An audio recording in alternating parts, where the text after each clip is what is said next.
O caso Mitzi Senches conta a incrível história de uma garotinha de apenas 8 anos de idade que foi a sua própria heroína. Mitzi saiu de sua escola e estava voltando para casa sozinha quando, faltando apenas 2 quadras para finalmente chegar em casa, ela avista um homem dentro de um carro a observando. O homem a olhava fixamente de uma maneira que a deixou com medo. Em um primeiro momento, pensou em atravessar a rua, mas antes que pudesse ter qualquer reação, o desconhecido sai do carro e a chama. O homem diz que deixou cair uma fita adesiva no assoalho do carro que ele precisava para consertar uma janela e pergunta se ela pode ajudá-lo a encontrar. Mitzi, na sua inocência de criança de apenas 8 anos, se aproxima do carro para ajudar e quando ela se abaixa para procurar, o homem coloca a mão sobre sua boca e a joga para dentro do veículo. O homem a cobriu com um cobertor e dirigiu por horas. Ele avisa a garota que se não ficasse quieta, ela seria morta. Ela foi levada para uma zona isolada da cidade e foi amarrada para que não fugisse. A garotinha então pensou, é o fim, nunca mais vou ver minha família. Mitzi foi obrigada a beber bebidas alcoólicas e naquela mesma noite foi abusada. O criminoso a amarrou com uma longa corrente de elos prateados bem apertada na sua perna e trancou com um cadeado. Enquanto isso, seus pais a procuravam desesperadamente. Eles temiam o pior devido aos últimos acontecimentos macabros na cidade.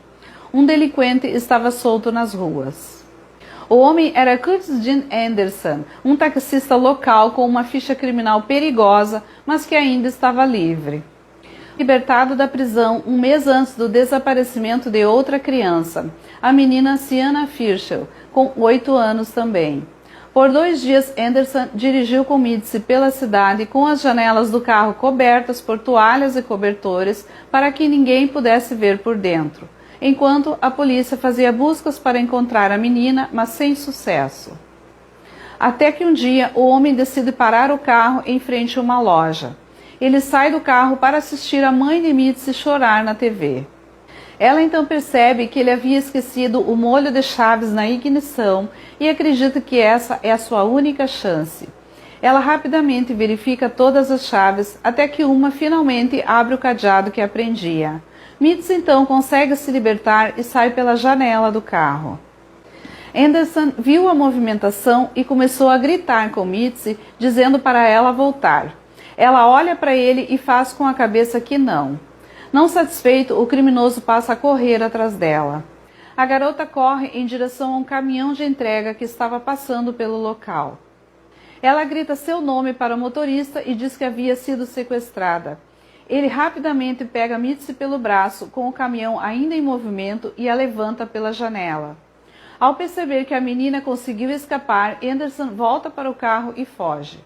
O motorista do caminhão envia um rádio para a polícia com o número da placa do carro e o criminoso é capturado poucas horas depois.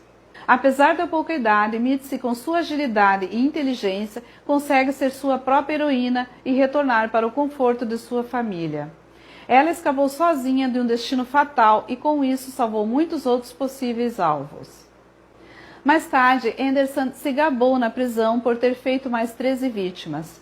Seu julgamento aconteceu em 2001 e ele foi condenado a 251 anos de prisão pelo sequestro e abuso de Mitzi. Anderson havia saído das prisões da Califórnia por 10 vezes, de 1986 a 1999, por 3 condenações e uma série de violações de liberdade condicional e ligações de violência contra mulheres.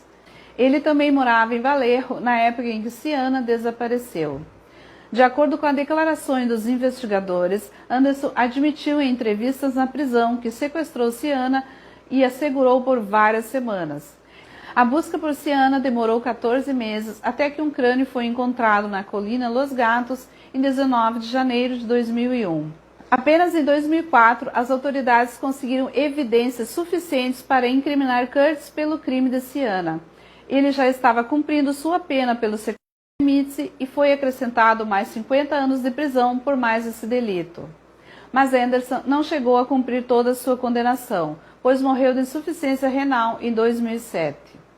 Quanto a Mitzi, ela teve uma infância completamente afetada e sua vida nunca mais foi a mesma. Ela fez terapia durante anos e não soube lidar com o trauma.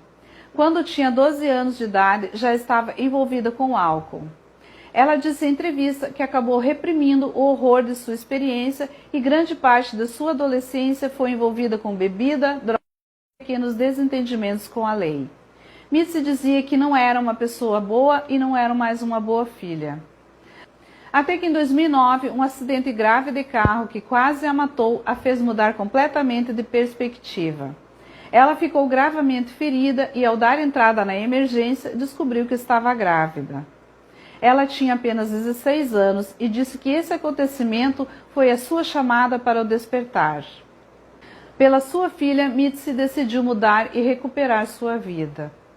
Atualmente, ela cria sua filha ainda na cidade de Vallejo e diz que encontrou o seu propósito ajudando famílias de crianças desaparecidas a encontrá-las.